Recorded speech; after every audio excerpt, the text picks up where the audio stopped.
Once the clay slurry had been pumped out of the pit, it required refining to remove impurities.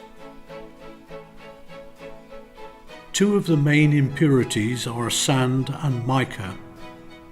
Coarse sand could be removed by allowing the slurry to flow through a deep tank called a sand trap. The heavy particles of sand would sink to the bottom of the tank where they could be removed. This was often done at the pit bottom prior to pumping. At Wheelmartin, the slurry was transferred to the refining stage using a series of pipes, leats and wooden launders.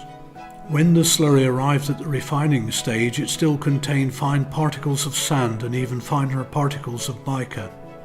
The slurry was directed into a series of shallow channels called drags. These wide, shallow drags slowed down the flow of slurry, allowing heavier particles to sink.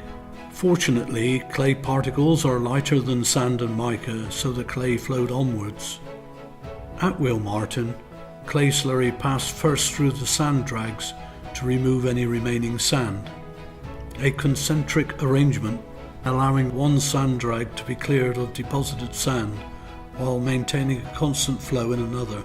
Once the sand had been removed, the slurry flowed into the wider, shallower mica drag.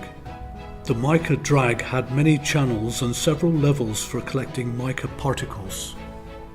Each section had a removable plug which allowed periodic flushing of the deposited mica particles.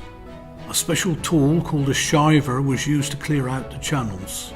Drains underneath the drags carried away the mica and sand. Inevitably, some clay slurry would also escape, and this turned the local river white, hence the name the White River. Some mica drags were huge, such as those at Restauric, shown here in the 1970s.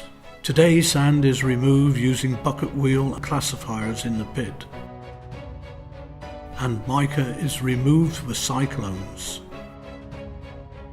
The final stage of refining at Wheelmartin was to add a blue dye to enhance the whiteness of the clay. This was added in the bluing house. The pure white slurry was finally sent to the settling tanks for thickening.